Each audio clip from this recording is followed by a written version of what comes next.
Hello everyone. Today we'll be installing Mr. McGregor's fence.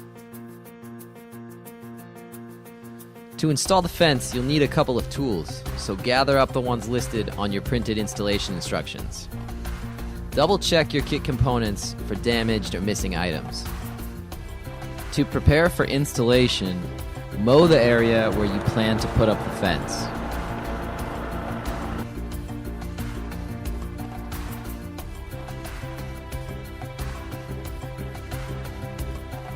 This diagram depicts a three-sided fence, with the fourth side as a pre-existing barrier. Our first step is to mount the Energizer. Do this in a place which is both close to your fence and gets a lot of direct sunlight.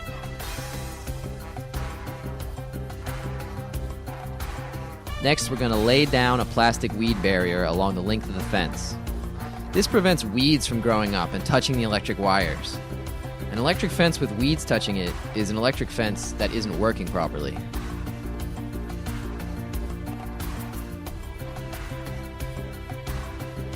The black plastic weed barrier is pretty ugly, so we'll be covering it over at the end of the video with bark mulch or hay.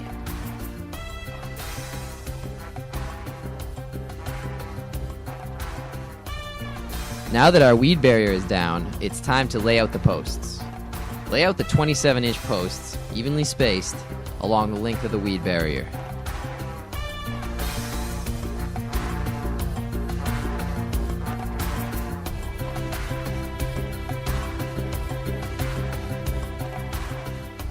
Take out the green mesh and unroll a section. If you opted for the additional squirrel barrier, then this is the point where you will attach it. Unroll it and use the twist ties to hold it to the green mesh fencing. Don't worry about the strength of the twist ties, they're just holding it in place for the moment.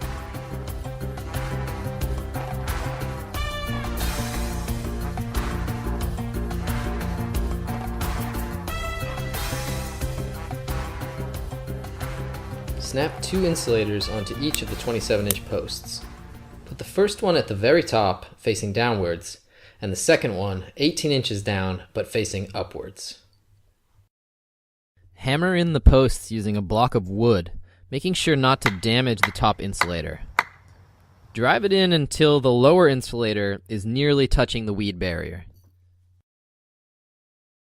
Slip the green mesh fence onto the insulators and slide them towards one another until they hold the fencing securely in place. Now that you're getting the gist of inserting your posts, the video is going to demonstrate all the things you may have to do while putting up your green mesh fence. This includes going around corners, splicing together fence pieces, cutting fence pieces, and finishing off the fence.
If you want to make a gate for a wheelbarrow, then leave a gap in your fencing which is wide enough to accommodate one.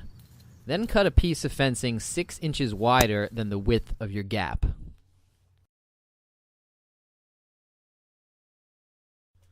Attach this piece of fencing to both gate posts in the same way you attach the rest of the fencing.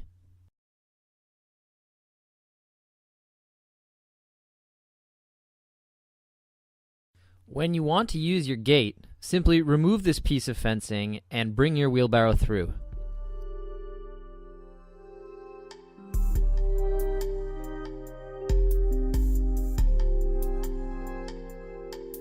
Place 2 insulators, spaced 4 inches apart, at the top of each of the short posts. Lay out the short posts at equal intervals around the outside of the fence, just as you did with the first set of posts earlier.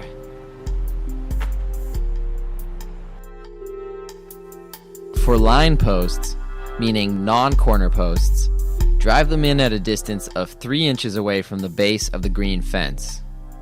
These posts should be driven in until they stand at a height of 9 inches.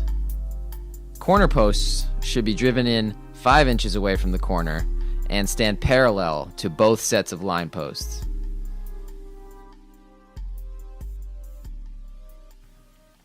Our next step is putting up the electric wires. The video is going to demonstrate all the different things you might need to do while installing the electric wire, such as starting a run of wire, connecting to a line post, going around a corner, looping back, and terminating.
Alright, now the fence is fully set up and it's time to cover up the weed barrier.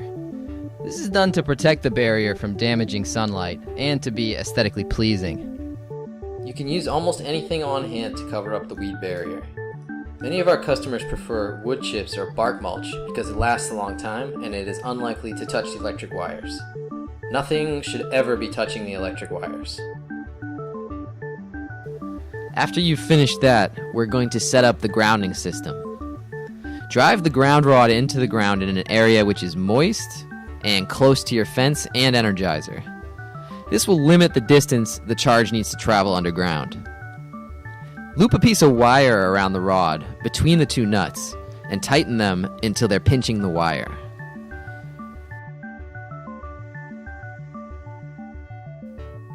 Run the grounding wire to your energizer and attach it to the grounding terminal. It's okay for your grounding wire to be touching objects, but don't string it somewhere it could break because the fence will not function properly.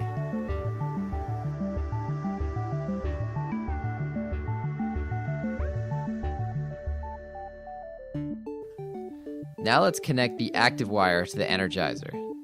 Take some of your extra wire and attach it to the wire that you strung onto Mr. McGregor's fence.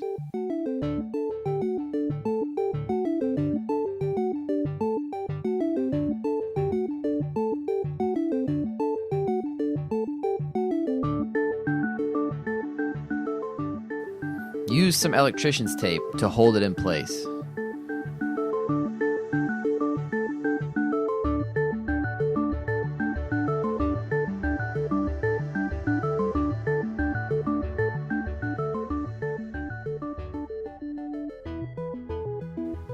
take the other end of the wire and attach it to the active terminal on your Energizer.